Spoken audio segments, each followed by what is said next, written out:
je pense que vous avez déjà eu pas mal de choses aujourd'hui qui touchaient de près ou de loin à la néphropathie de la vascularite, mais néanmoins, on va essayer de cibler sur l'atteinte rénale.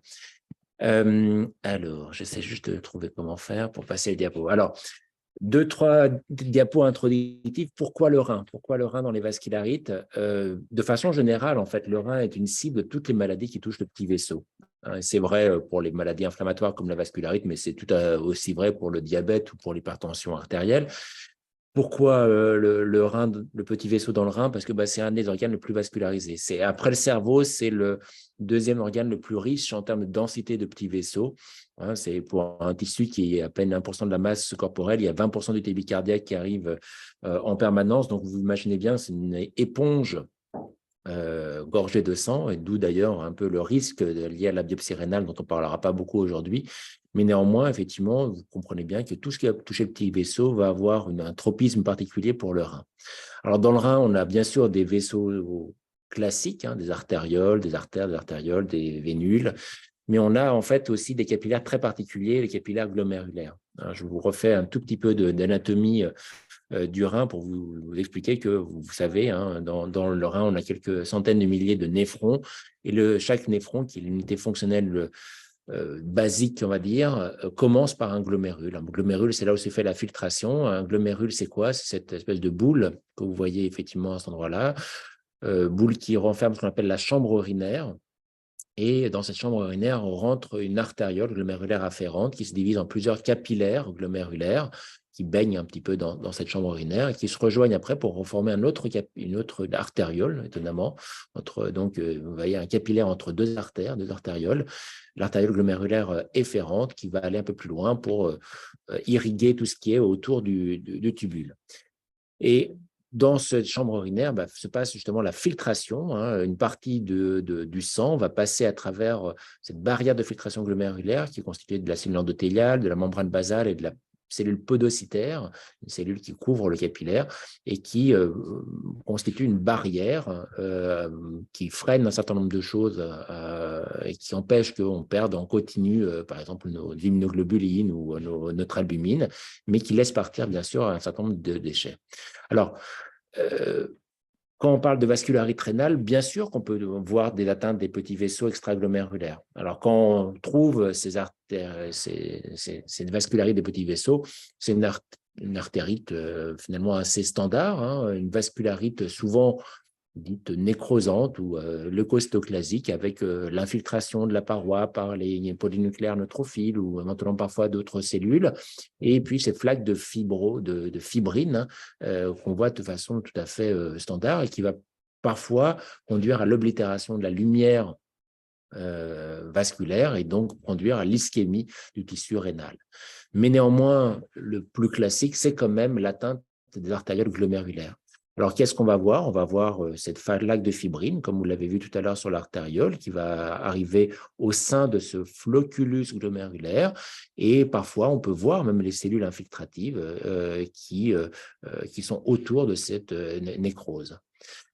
En fait, néanmoins, les conséquences les plus importantes vont venir suite à la rupture de la membrane basale glomérulaire. Quand on fait de l'électronique, on voit bien les trous qui vont se former sur le capillaire glomérulaire, et par ce trou vont sortir dans la chambre urinaire un tas de choses, des cellules inflammatoires, mais aussi plein de médiateurs qui vont conduire à ce qu'on appelle la formation du croissant ou de la prolifération extracapillaire, c'est-à-dire on va voir ces cellules qui normalement bordent la capsule de Bowman, cette partie externe, qui sont des petites cellules pariétales qui sont à peine visibles, qui vont se mettre à proliférer à toute allure, qui vont former ce qu'on appelle le croissant épithélial, un croissant qui va venir petit à petit étouffer le flocculus, va prendre de plus en plus de place dans la chambre urinaire et parfois même devenir complètement circonférentiel et empêcher bien sûr le glomérule de fonctionner correctement. Si on regarde un petit peu comment ça marche, on peut imaginer voilà, par un petit schéma simplificateur, voilà, quelque chose qui va atteindre la barrière de filtration glomérulaire, les globules rouges, mais aussi des cellules inflammatoires et puis un certain nombre de fibrines qui vont passer dans la chambre urinaire, qui vont aller jouer avec les cellules pariétales épithéliales, qui vont se mettre à proliférer, qui vont être infiltrées également de fibroblastes, qui vont former ce fameux croissant épithélial et qui va étouffer comme je vous disais, le flocculus. Alors, ce n'est pas une vue de l'esprit, hein, c'est vraiment quelque chose qu'on voit quand on fait les biopsies rénales. Ben, vous voyez bien, là, effectivement, le glomérule, je vous le dessine tout autour, vous voyez bien que normalement, ça fait tout le tour, et vous voyez bien qu'il ne reste plus que ça comme flocculus, et tout le reste, c'est noyé dans ce croissant épithélial qui, d'ailleurs, est tellement agressif qu'il a même conduit à la rupture de la membrane de la capsule de Bowman et souvent avec une inflammation qui va sortir du glomérule qui va aller vers l'interstitium. Alors, le fameux croissant, heureusement, parfois peut être s'arrêter, on va dire, et cicatriser, surtout si on a mis d'ailleurs un traitement, et on peut parfois voir uniquement une cicatrice qui prend une partie du glomérule. Là, vous voyez, quand c'est vert en biopsie rénale, dans cette fameuse coloration du trichrome de Masson, ça veut dire que c'est fibreux. Donc là, vous voyez bien un glomérule qui, pour une partie, est encore tout à fait normal. Pour une partie, on voit un croissant fibreux qui s'est formé. C'est une cicatrice qui est partielle ou parfois, d'ailleurs, peut être complète. Oh, là, ma photo est un peu floue, mais là, vous voyez bien effectivement des glomérules qui sont tout verts, tout fibreux. C'est des glomérules qui sont détruits suite à une poussée antérieure de la maladie. Et il n'est pas rare, quand on fait une biopsie rénale du vascularité en cas, de tomber sur des lésions d'âge différents qui témoignent de poussées à différents stades, des glomérules qui ont été déjà détruits il y a quelques mois ou il y a quelques années, et des glomérules dans lesquels on peut voir la flaque de fibrine témoignant d'une activité récente de la maladie. Alors, quand on trouve qu'on appelle une extracapillaire, une glomérulite extracapillaire, vous vous souvenez de vos cours que vous avez eu en néphrologie, le diagnostic étiologique va reposer sur ce qu'on appelle l'immunofluorescence. Alors, en immunofluorescence, on va avoir différents types de dépôts immunologiques. Alors, la fibrine, on va le trouver quelle que soit l'étiologie, mais les dépôts d'immunoglobulines et de compléments qu'on va trouver ou pas, va nous orienter un petit peu le diagnostic. Quand il s'agit d'une immunofluorescence linéaire, le long de la membrane basale glomérulaire, on sait que c'est des dépôts d'immunoglobulines dirigés spécifiquement contre la membrane basale glomérulaire, notamment on connaît l'épitope du collagène 4 qui est à l'origine de ces anticorps, et ce qu'on appelle le syndrome de Goodpasture ou vascularite avec anticorps antimembrane basale glomérulaire. Très rare, mais effectivement, une grosse urgence. Là, pour le coup, on sait que ça va à toute allure, il faut dégainer très rapidement. Si on prend le sang du patient et qu'on le met sur un rein normal et qu'on révèle ça avec un anticorps couplé à un fluorochrome, on va voir que le sérum des patients contient les fameux anticorps en question. Et donc, d'ailleurs, le test diagnostique peut être fait par un ELISA, mais peut être fait aussi sur un rein normal ou un rein de primate sur lequel on peut mettre le sérum du patient et révéler ses anticorps anti-MBG. Quand par contre, les dépôts d'immunoglobulines et de compléments sont ce qu'on appelle granuleux, et vous voyez bien la granularité de tout ça sur le long de la membrane basale et non pas linéaire, on sait que c'est finalement des dépôts de complexes humains constitués d'immunoglobulines, d'anticorps, donc, d'antigènes souvent d'ailleurs, et de compléments. Et là, on a tout un panel de maladies qui sont des vascularites, des petits vaisseaux qui peuvent donner ce genre de choses. Vous en connaissez certaines très bien, le purpura rhumatoïde, où l'immunofluorescence n'est pas faite d'IgG par contre, mais d'IgA. Les cryoglobulines, dans lesquelles on va avoir des dépôts d'IgM, d'IgG, de compléments aussi parfois. On peut avoir d'autres maladies, d'autres vascularites beaucoup plus rares, des vascularites lupiques parfois. On peut avoir d'autres types de maladies rénales un peu particulières, membranoprolifératives. On peut voir même des maladies glomérulaires post-infectieuses, qui parfois sont d'ailleurs des tests, des pièges diagnostiques. Vous savez que certain nombre de maladies infectieuses peuvent s'accompagner d'ANCA. Donc, effectivement, le fait de faire une biopsie rénale et tomber sur des dépôts d'immunoglobulines remet en cause le diagnostic de vascularité à ANCA et donc doit faire rechercher un problème infectieux sous-jacent.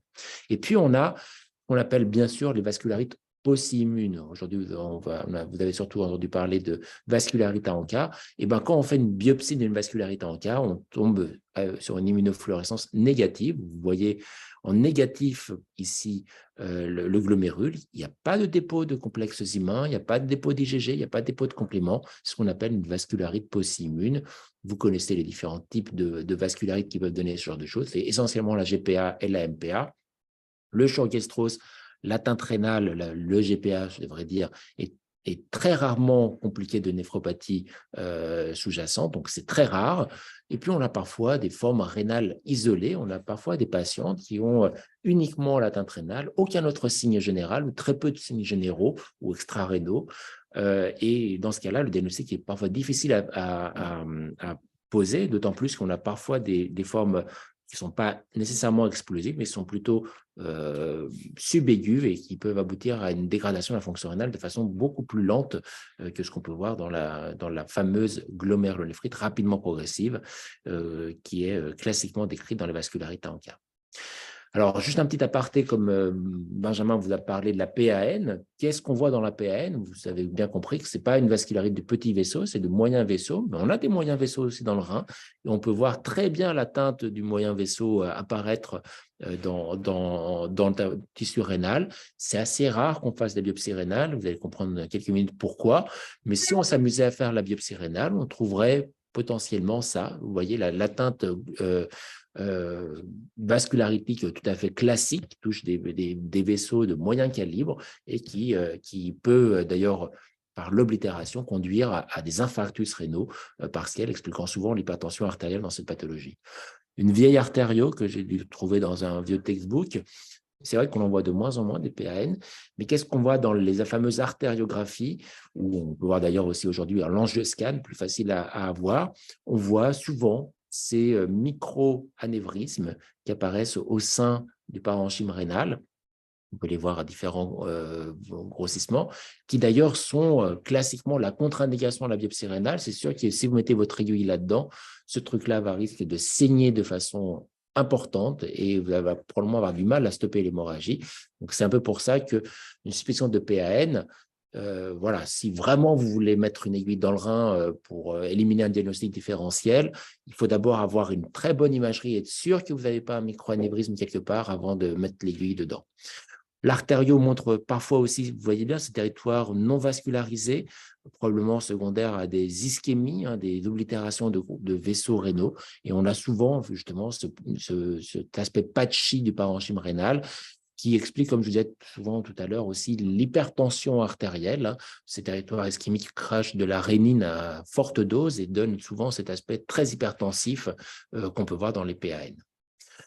Dernière chose, alors ça encore plus rare, si je peux dire en tout cas sous nos latitudes, les vascularites de Takayasu, c'est une artérite là pour le coup des gros vaisseaux et le rein peut être également touché. On a souvent des atteintes tronculaires, là pour le coup c'est l'artère rénale et notamment le stéum de l'artère rénale qui est parfois touché. On peut voir soit une HTA rénovasculaire, des patients très hypertendus. Alors parfois, on peut passer à côté de cette hypertension artérielle parce que s'ils ont la sténose de la sous-clavière, la mesure de la pression artérielle au membre supérieur peut être faussement rassurante, mais on peut avoir des hypertensions artérielles parfois très sévères ou on peut avoir aussi, quand ça se bouche, parfois, même carrément des infarctus rénaux. Des fois, on peut perdre même un rein entier au cours d'une vascularite de Takayasu. Alors, est-ce que c'est fréquent d'avoir une atteinte rénale dans les vascularites? C'est rarissime dans l'orthone, c'est 25 à 60% dans le Takayasu. Dans la PN, dans les séries françaises, en tout cas décrites par Le Guivin, c'était jusqu'à 40% des cas avec une atteinte rénale. Le Kawasaki, c'est assez discuté, on n'en voit pas beaucoup, c'est vrai, en tout cas en Europe, mais l'atteinte rénale est décrite. Quant aux atteintes des vascularites des petits vaisseaux, là, c'est beaucoup plus fréquent. Vous voyez que selon l'origine de la série en question et du recueil, les MPA, on peut avoir des fois jusqu'à 100% des patients qui sont atteints d'une façon ou d'une autre sur le plan rénal, mais même dans des séries non néphrologiques, on a une atteinte rénale non négligeable. La GPA, c'est probablement plus hétérogène. On a beaucoup des formes qui sont uniquement ORL ou pulmonaires sans atteinte rénale associée, mais néanmoins, ça peut être assez fréquent. Là, le GEPA, c'est assez rare, comme je disais. Quant au purpura rhumatoïde, c'est très variable, mais probablement encore plus fréquent chez l'adulte que chez l'enfant, avec des formes qui ne sont pas nécessairement très inquiétantes, mais qui néanmoins peuvent parfois poser des problèmes et guider la thérapeutique. Alors, comment ça se manifeste? Je vous ai parlé tout à l'heure de la GNRP, c'est la crainte du néphrologue. C'est cette pathologie qui survient de façon brutale et régulièrement d'ailleurs, les veilles de week-end, ou de départ en vacances. C'est le malade qui arrive avec une insuffisance rénale qui s'aggrave très vite, qui prend 100 points par jour ou presque, qui a une protéinurie souvent de débit modéré, il a 1 gramme, 2 grammes de protéinurie, mais faite d'albumine, une hématurie le plus souvent microscopique, mais parfois macroscopique, et souvent une tension artérielle qui n'est pas très élevée. Le syndrome glomérulaire un peu partiel, si je puis dire, mais voilà, qui peut faire peur. C'est rarement le rein qui amène à faire le diagnostic, et souvent les signes extra-rénaux, notamment ORL, pulmonaire, que vous connaissez bien. Mais néanmoins, si vous avez sous les yeux un tableau de GNRP, c'est le rein, qui est parfois le poumon, qui est l'urgence thérapeutique et qui parfois nécessite de mettre en route un traitement, même sans avoir la preuve histologique tout de suite. Syndrome néphritique aigu, c'est plus rare comme mode de présentation de la vascularite. Alors là, ça peut ressembler un petit peu, mais on a souvent une HTA très sévère, parfois même maligne. Le patient peut arriver avec un profil d'HTA, de presse syndrome, d'HTA maligne, de presse syndrome, d'OAP, voire d'AVC, sur une tension très mal équilibrée. L'insuffisance rénale peut être de degré variable et la protéinurie, là, pour le coup, est beaucoup plus importante, notamment quand le patient est hypertendu. Là, on va le voir plus, non pas dans les vascularites à Anca, mais plutôt dans les cryos. En tout cas, c'est vrai que quand on voit arriver un tableau de vascularite, en gros, insuffisance rénale, purpura et une hypertension artérielle sévère, on aime bien parier, on va dire, avec les collègues. C'est souvent une cryo qu'on va retrouver. C'est vraiment un gros pourvoyeur, en tout cas, de syndrome néphritique aigu. Et puis, le troisième grande présentation, c'est une pathologie beaucoup plus chronique, beaucoup plus insidieuse, d'insuffisance rénale qui progresse tout doucement, où les patients prennent 10, 20 points par mois, effectivement, une hématurie microscopique, une petite protéinurie qu'on peut ne pas voir, on va dire, si on ne recherche pas de façon, une tension artérielle souvent normale. C'est souvent les tableaux qu'on voit dans les MPA, vous savez, ces formes souvent rampantes, les fameuses Gram-Ring disease, comme disent les anglo-saxons, qui ont parfois un mode de présentation moins floride en quelque sorte. Et d'ailleurs, c'est tout le problème, c'est que souvent on le diagnostique à un stade beaucoup plus avancé de la maladie quand les dégâts sont déjà considérables. Manifestations uronéphrologiques plus rares, bon, je ne vais pas rentrer dans le détail, voilà, l'APAN, voilà, les manifestations rénovasculaires de Takayasu, bon, je ne vais pas rentrer dans le détail. Alors, est-ce que c'est grave d'avoir une vascularite? Oui, c'est grave sur le plan du pronostic vital. Et ça, c'est vrai, quelle que soit l'étude que vous allez prendre, quel que soit le registre que vous allez prendre, quand le malade a l'insuffisance rénale, notamment l'insuffisance rénale la plus sévère, il a plus de chances de mourir dans les mois ou les années qui viennent. Ça, c'est une vieille étude qui remonte à quelques années avec des patients pris en charge pourtant dans des centres de référence vous voyez, qui avaient participé à quelques essais princeps dans la vascularite à Anca menés par le VAS. Et vous voyez bien que quand on a un DFG initial, en tout cas à moins de 15 millilitres par minute, on a 13% de plus de chances d'être mort au bout de la première année que ceux qui ont une fonction rénale normale. Et ça, c'est vrai à cause, bien sûr, de la vascularite plus sévère, mais souvent aussi de toutes les complications qui vont arriver, qui sont plus fréquentes chez le patient insuffisant rénal, notamment les problèmes infectieux, on va en discuter tout à l'heure. Quel pronostic rénal, en dehors du pronostic vital, quel pronostic rénal? Est-ce qu'on a des chances d'aller en dialyse quand on a une insuffisance rénale? Vous voyez que les chances sont loin d'être négligeables. J'ai mis 2 séries un peu anciennes. Probablement qu'on a amélioré les choses aujourd'hui. Vous voyez que c'était entre 25 et 50% des cas. J'ai pris une autre étude plus récente, notamment qui montre les progrès qu'on a réalisés ces dernières années, mais qui montre quand même que c'est une maladie qui conduit les patients en dialyse. Vous voyez que même dans la période la plus récente, les plus récentes des années 2000, vous voyez qu'on a encore 25% de chances d'être en dialyse 5 ans après le début de la maladie, notamment pour les MPA, ce qui est loin d'être négligeable. Alors, bon, ça c'est une autre étude européenne, mais vous voyez qu'on est à peu près dans les mêmes niveaux. Probablement, c'est plus embêtant pour les patients qui sont MPO que PR3, les MPA plus que les GPA, mais vous voyez que c'est un risque non négligeable. Alors, quels sont les facteurs de risque qui vont nous dire que le malade va aller vers la dialyse? En premier lieu, bien sûr, c'est la gravité initiale. Plus le patient est grave au diagnostic, et notamment la créatinine est élevée, le DFG est bas, plus on a des chances de finir en dialyse au bout de quelques semaines, quelques mois, ou voire quelques années. L'étude Sikazarem, dont vous avez peut-être entendu parler tout à l'heure, hein, c'est des premières études menées par le VAS.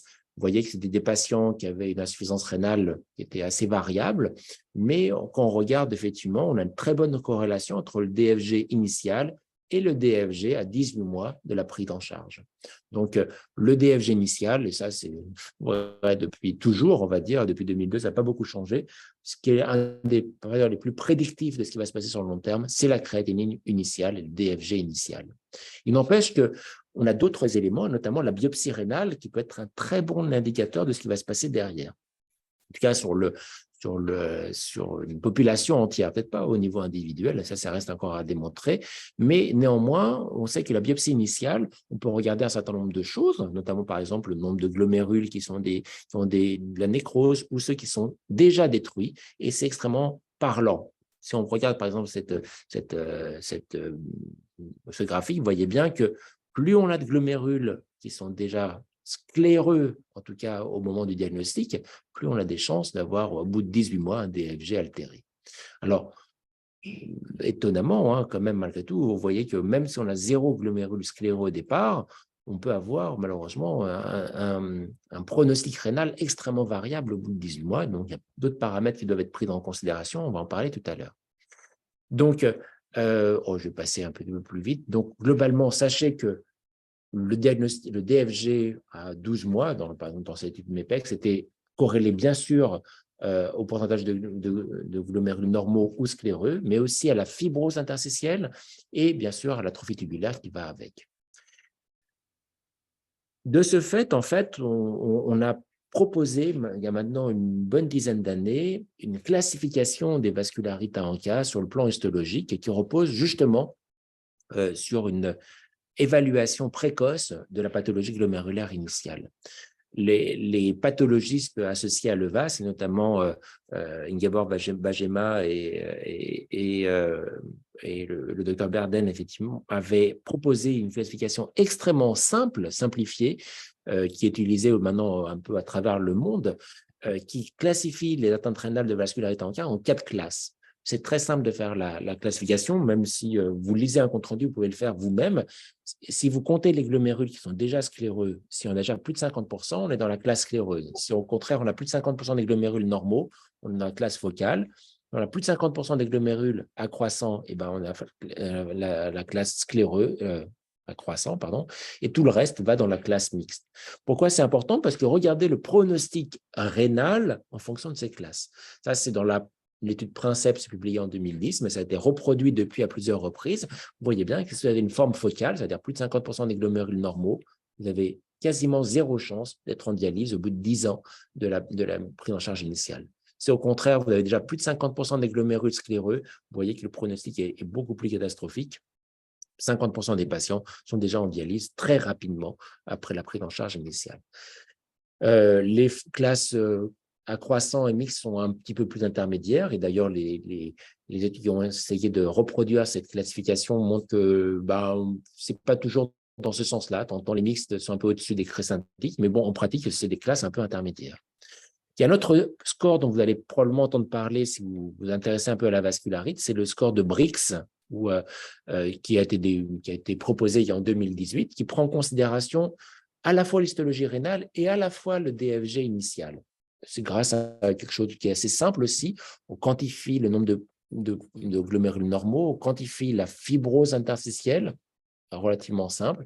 On regarde le DFG initial, on donne des points, tout ça, et finalement, on distingue 3 groupes de patients à risque faible, hein, quand on a plus de 25% des glomérules normaux, moins de 25% d'atrophie tubulaire et de fibrose interstitielle et un DFG supérieur à 15, finalement, vous voyez qu'on a très peu de chances d'aller vers la dialyse. Et ça se voit bien d'ailleurs sur les courbes, vous voyez que le low risque est à une courbe relativement plate.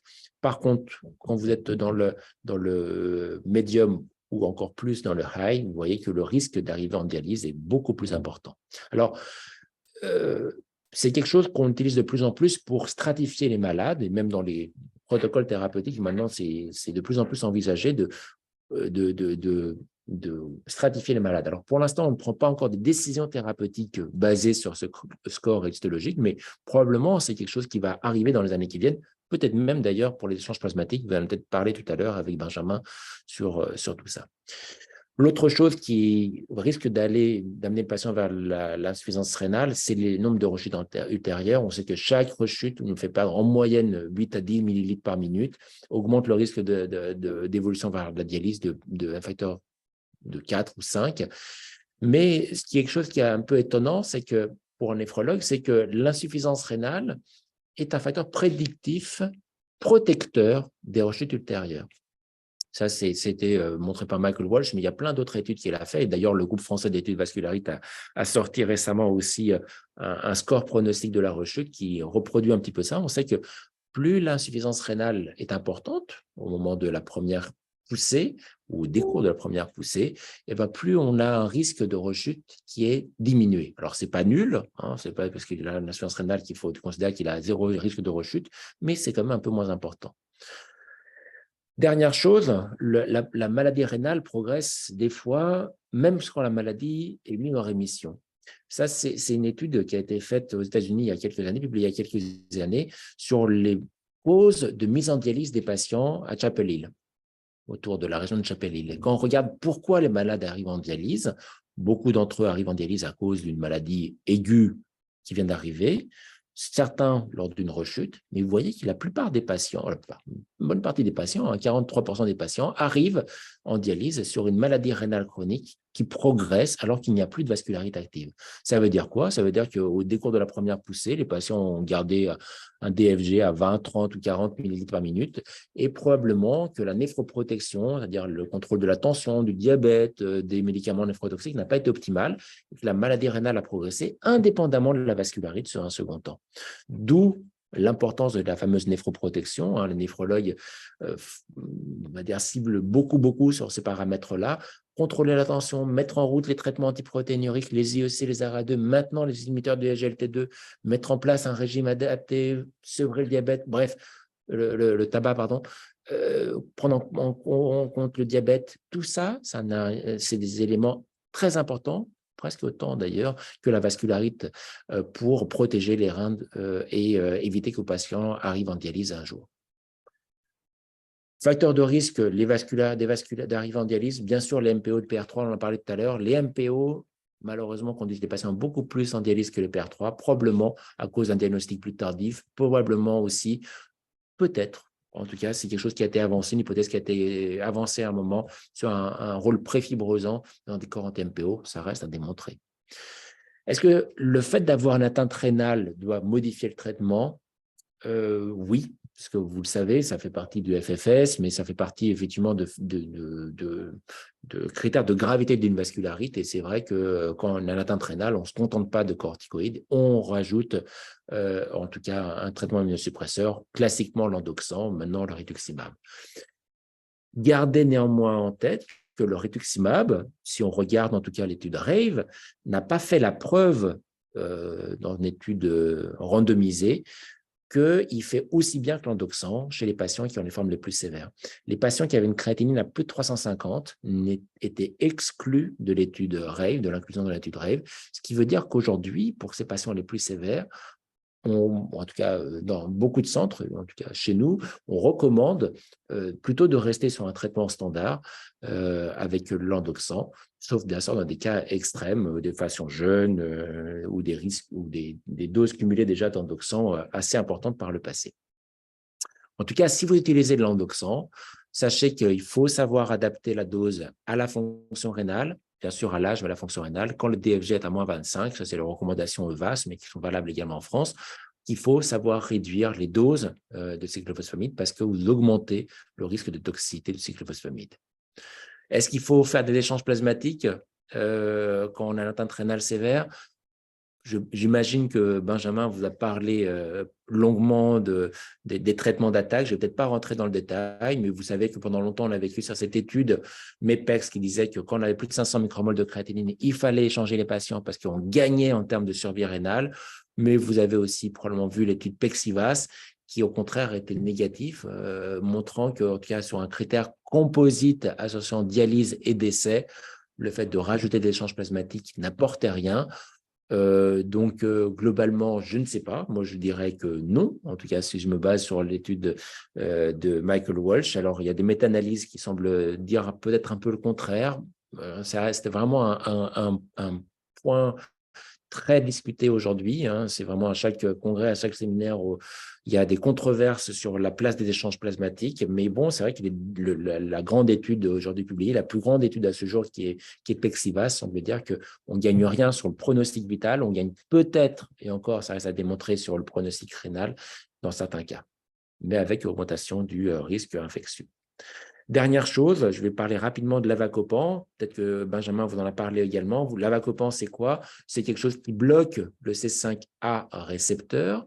Le C5A, c'est quelque chose qui fait venir sur le site de l'inflammation les cellules inflammatoires, notamment les neutrophiles.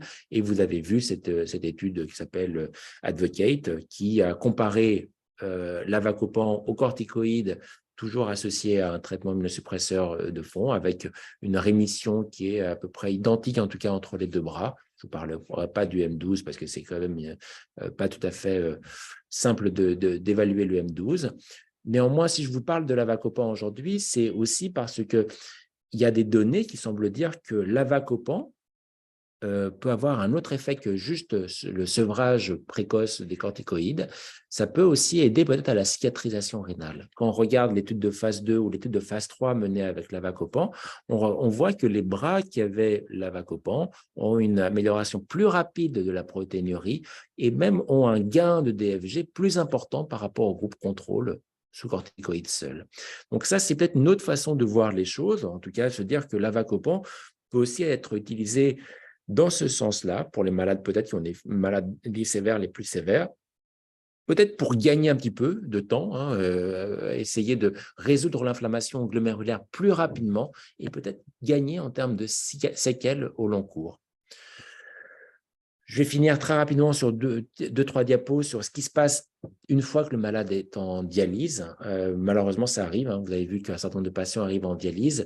Qu'est-ce qui se passe une fois que la vascularité est en dialyse? On sait que la vascularité souvent se calme, un peu d'ailleurs comme le lupus, hein, une fois que la dialyse chronique est débutée. Et souvent, le nombre de rechutes en post-dialyse est beaucoup plus rare. Bien sûr, il y en a plus sur le plan rénal, mais on a parfois des récidives sur le plan pulmonaire ou ARL ou péricardite pour la dernière qu'on a vue chez nous. Mais néanmoins, c'est quand même beaucoup plus rare qu'avant. Et globalement, par contre, ce qu'il faut garder en tête, c'est que le patient qui a une vascularité en cas et qui est en dialyse, il rechute moins sa vascularité, mais par contre, il s'infecte beaucoup plus. Et ça, c'est une étude française qui a été menée par Maëlys Kaufmann et Noémie Jourde à Marseille, avec des données françaises des patients dialysés pour une vascularité en cas. Et vous voyez bien que l'incidence de la rechute avant et après dialyse, il n'y a pas photo, hein, on diminue de façon majeure le nombre de rechutes. Par contre, quand on regarde le nombre d'infections avant la dialyse et après la mise en dialyse, on a une augmentation importante, la dialyse étant un facteur d'immunosuppression supplémentaire en quelque sorte. Donc, il faut vraiment se poser la question de poursuivre le traitement de la vascularité en cas ou non, une fois que la dialyse est initiée. Ce n'est pas toujours simple de prendre ces décisions-là. Ça dépend bien sûr du profil du patient, de l'âge du patient et des atteintes extra-rénales. Mais il y a un protocole actuellement en cours, Master en cas, qui justement évalue l'intérêt ou pas de la poursuite des traitements d'entretien chez ces patients une fois qu'ils ont été mis en dialyse. Qu'en est-il de la transplantation? Un certain nombre de patients vont greffer. Est-ce qu'après la greffe, on a un risque de rechute? Très, très rare. Là, pour le coup, encore plus rare. Le traitement immunosuppresseur qu'on donne pour prévenir le rejet est quand même un traitement qui marche relativement bien pour prévenir la rechute de la vascularite. Néanmoins, il y a des recommandations qui disent voilà, qu'il faut essayer d'éviter de greffer si les patients sont toujours positifs ou si la rémission est trop récente. Souvent, on attend un petit peu avant de greffer les patients, mais globalement, ça se passe très, très bien dans la plupart des cas. Pour conclure, Vous voyez que l'atteinte rénale est très fréquente dans les vascularites, notamment pour les vascularites des petits vaisseaux. Je ne voulais pas parler de la cryoglobulinémie parce qu'on n'a pas le temps de tout parler là en 30 minutes, mais notamment en tout cas les vascularites en cas.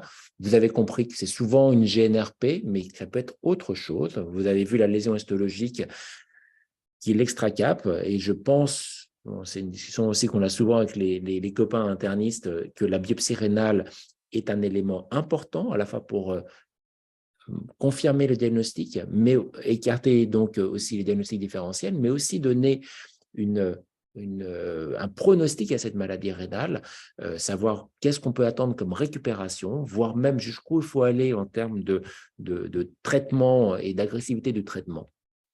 D'autant plus que voilà, l'atteinte rénale et les lésions chroniques va conditionner le pronostic rénal au long cours. Pour finir, voilà, je dis vraiment que l'atteinte rénale, c'est une urgence thérapeutique. Et là, pour le coup, il ne faut pas hésiter à traiter les patients avant même d'avoir fait la biopsie rénale ou avoir surtout récupéré les résultats de la biopsie rénale. Et nous, c'est voilà, régulièrement, voilà, on accueille le patient, on commence les bolus à peine arrivé, le patient est arrivé, on fait la biopsie rénale au bout de 24-48 heures, on a le résultat au bout de 72 heures, mais le patient a déjà traité dès qu'il arrive, parce qu'en fait, toute journée perdue, c'est de la créate en moins, des néphrons en moins, des glomérules en moins. Et donc, c'est une course souvent un peu contre la montre dans la GNRP. Voilà, je crois que je vais arrêter là. Je pense que